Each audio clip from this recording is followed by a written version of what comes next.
Subscribe करें और bell दबाएं ताकि कोई खबर रह न जाए।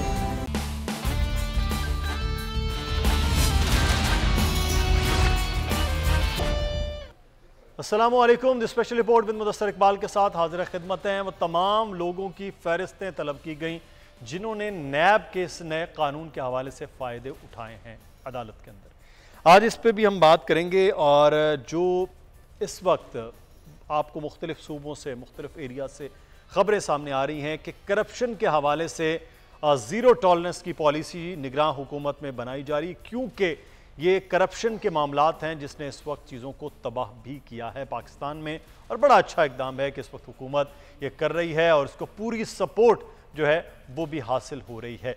दूसरा मामला बड़ा एक अहम है और वो है इलेक्शन का। इलेक्शन पर अब मुख्तलिफ सियासी जमातों के मुख्तलिफ मौक़िफ़ सामने आ रहे हैं कि कोई 90 दिन के अंदर चाह रहा है। आज इलेक्शन कमीशन ने थोड़ा सा रीशेड्यूल भी किया है और अब 30 नवंबर तक के मामलात का है कि तब तक ये चीज़ें मुकम्मल कर ली जाएंगी। आइन इस पर क्या कहता, हम इस पर भी बात करेंगे।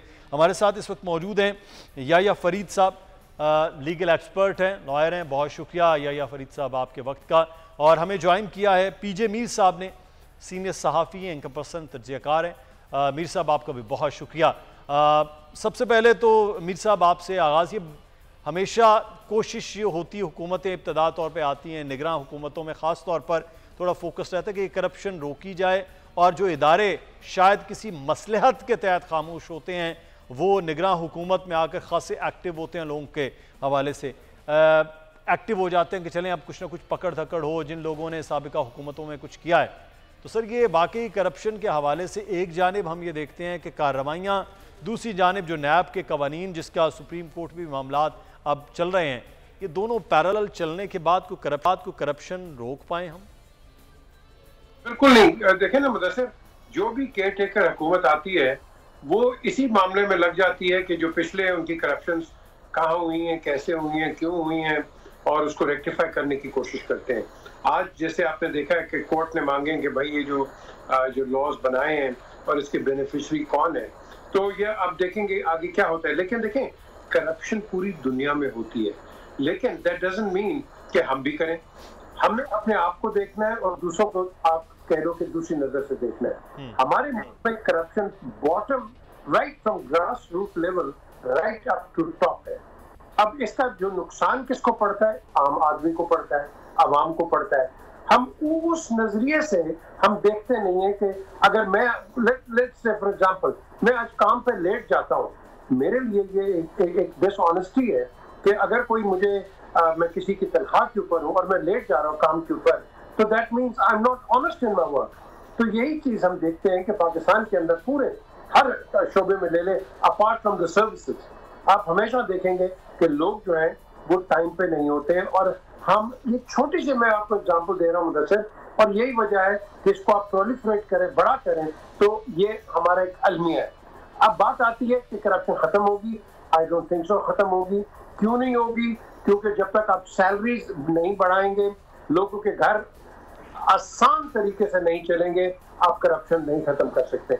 ये क्या वजह है कि मोटर व्हीकल पुलिस जो है उसकी तनख्वाह कितनी अच्छी है और वहां कोई करप्शन नहीं है, आप कुछ भी कर रहे हैं वो आपको टिकट दे देते हैं and that's the end of it. बाहर क्यों करप्शन है? बिकॉज ये मजबूर है।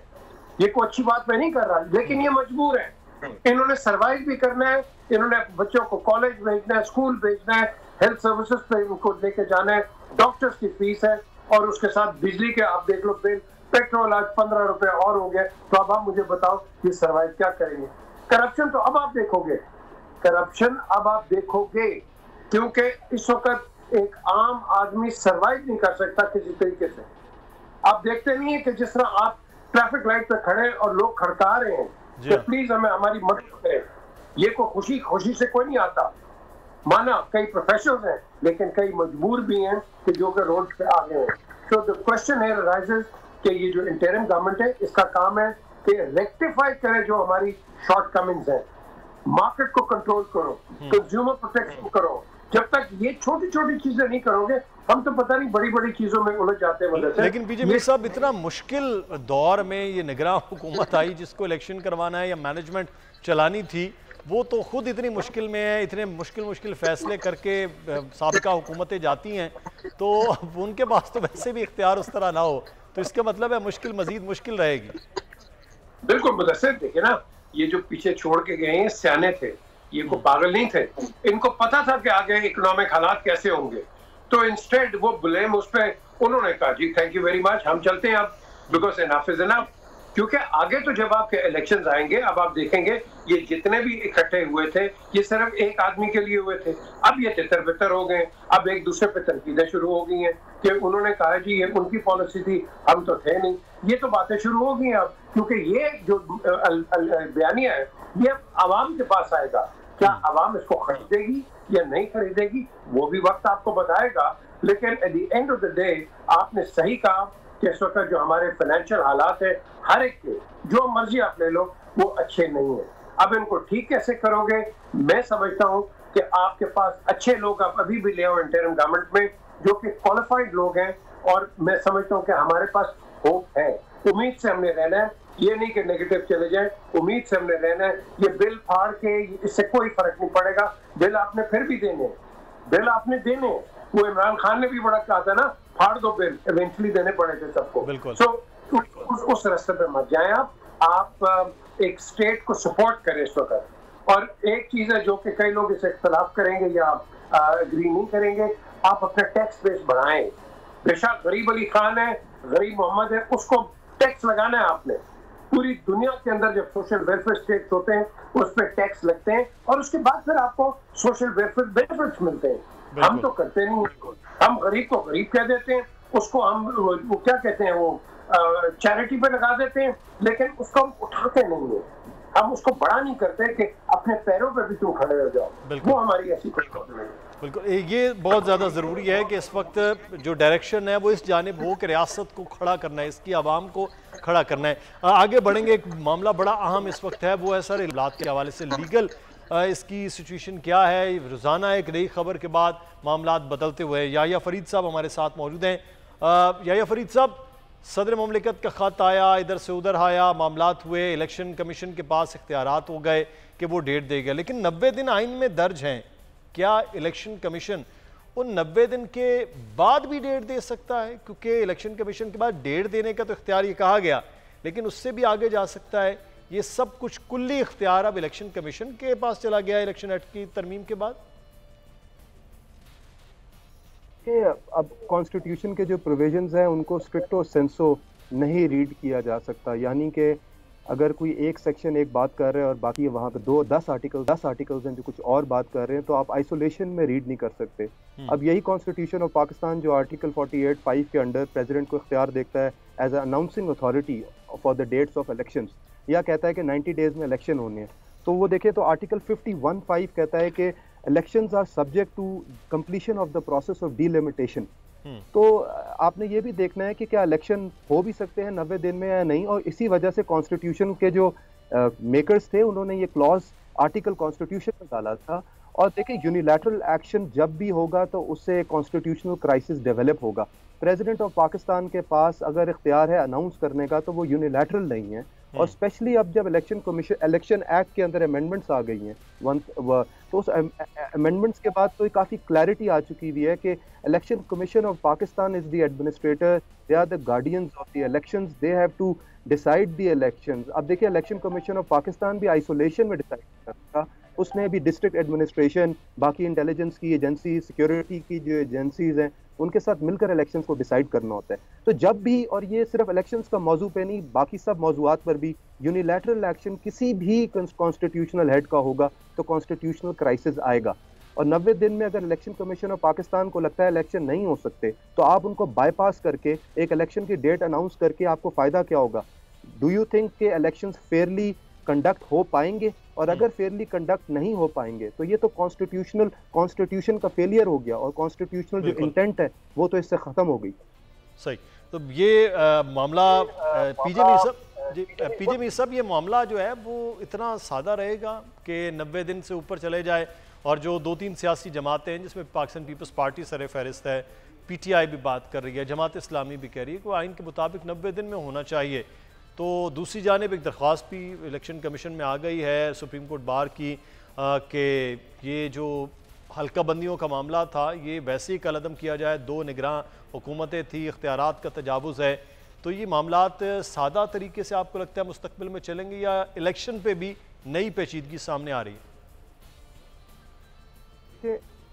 1973 में जब ये कॉन्स्टिट्यूशन पास हुआ तो ये जो पावर थी ये सब मैं जी ये सब मैं पीजे मीर साहब का जवाब ले लूं फिर आपसे बात। जी पीजे मीर साहब देखिए मुदस्सिर, सबसे पहले अभी देखें ना, अभी हम टेक्निकलिटीज पे बात कर रहे हैं कॉन्स्टिट्यूशन के, ये आर्टिकल फलाना आर्टिकल 6 लगाने पे तो सारे खड़े हो जाते हैं, इसको लगाओ। तो ये जो आर्टिकल है जो कि कहता है कि 90 डेज का आपका इलेक्शन का पीरियड है, तो is that not a violation of the constitution? Of course it's a violation of the constitution. आप इसको पॉलिटिकल पार्टी, जब आप सारे बैठे थे आपने कहा था कि बाद में कराएं, अब आप कहते हैं कि 90, अब आपको कॉन्स्टिट्यूशन याद आ गया। भाई पहले आपको क्यों नहीं याद आया था, ये बताएं, आपको किसने रोका था? तो क्वेश्चन उठता है यहाँ कि हम हर कॉन्स्टिट्यूशन को हम यूज करते हैं where and as is necessary, क्योंकि जो मुझे सूट करेगा मैं उसको यूज कर लूंगा, नहीं करेगा तो मैं उस पर डिबेट कर दूंगा। अब ये मेरे भाई ये लीगल एक्सपर्ट है, आप इनसे भी पूछ लीजिए कि इंटरप्रिटेशन ऑफ द कॉन्स्टिट्यूशन हर तरीके से इंटरप्रिटेशन हो रही है। तो अगर हम इंटरप्रिटेशन पे फंस गए सारे, तो अब आप मुझे बताएं, तो फिर आप इस कॉन्स्टिट्यूशन को रीराइट करें, इसको रिविजिट करें, क्योंकि हमने कॉन्स्टिट्यूशन का तो बहुत बिखरा कर लिया हुआ है। तो हम कब तक इस कॉन्स्टिट्यूशन के साथ खेलते रहेंगे? तो ये वक्त आ गया, आप अपने आप को रिव्यू करना है। इकोनॉमिक रिफॉर्म्स है, कॉन्स्टिट्यूशनल रिफॉर्म्स है, आपके पास बहुत आपसे रिफॉर्म्स करने का वक्त है। एंड आई थिंक कि अगर इस पीरियड में हो जाए without any let's say opposition, तो फिर I think we might get somewhere. लेकिन अदरवाइज ये जो कह रहे हैं कि इलेक्शन तो आपने करवाने हैं, आपको इंटरनेशनल प्रेशर भी है। वो उन्होंने कहा, अमेरिकन जो कहते हैं, उन्होंने कहा जी कि अगर ना हो तो even IMF will be rethinking about loans. सब आप खुद सोचो कि वो इंडिकेटर दे रहे हैं आपको, कहा कुछ नहीं है लेकिन इशारा कर दिया है। तो हम इसी इशारे के तहत चलेंगे या अपने घर को ठीक करेंगे? हमने अपने घर को ठीक करना है, let's not blame anybody else. इसमें याया फरीद साहब, ये अगर मामलात सुप्रीम कोर्ट चले जाते हैं तो क्या सुप्रीम कोर्ट के पास ये इख्तियार है कि वो चीज़ें जो इस वक्त हल्का बंदियों के मामलात पर चल रही हैं पूरे का पूरा, वो वहाँ पर उन जो मरदमशुमारी की मंजूरी है CCI की, उसको ही अगर कलअदम कर देते हैं तो फिर तो सारी चीज़ें ख़त्म हो जाएंगी? फिर तो 90 दिन के अंदर अंदर इंतखाबात कराने होंगे, वो भी पुरानी मरदमशुमारी पर। क्या ऐसा हो सकता है आइन की रूह के साथ? टेक्निकली मैं पूछ रहा हूँ। सुप्रीम कोर्ट के पास under article 1843 of the constitution बहुत वाइड पावर्स हैं, और ये कहना कि सुप्रीम कोर्ट इसके ऊपर फैसला नहीं कर सकती वो तो गलत होगा, because supreme court is eligible to decide on such matters. लेकिन इंपॉर्टेंट सवाल ये नहीं है कि सुप्रीम कोर्ट क्या फैसला करता है, इंपॉर्टेंट सवाल ये है कि क्या ऐसा फैसला जिससे कॉन्स्टिट्यूशनल प्रोविजन की इंटेंट ही डिस्ट्रॉय हो जाए। यानी कि देखिए, इलेक्शंस 90 दिन के बाद हो या 120 दिन के बाद हो, होने तो फेयरली है ना, होने तो कॉन्स्टिट्यूशन तो यही कहता है ना कि इलेक्शन कमीशन ऑफ पाकिस्तान के ऊपर मैंडेटरी है कि वो फेयरली इलेक्शंस करवाएं। तो अगर इलेक्शन कमीशन ऑफ पाकिस्तान जो गार्डियन है कॉन्स्टिट्यूशन का, वो जो इलेक्शन ये बड़ा इंपॉर्टेंट जो आपने बात की है फरीद साहब के, असल मामला तो ये है। मैं शुक्रिया अदा करूंगा या फरीद साहब आपका भी। प्रोग्राम से मुदस्सिर इकबाल को इजाजत दीजिए, अपना ख्याल रखिएगा, अल्लाह हाफिज।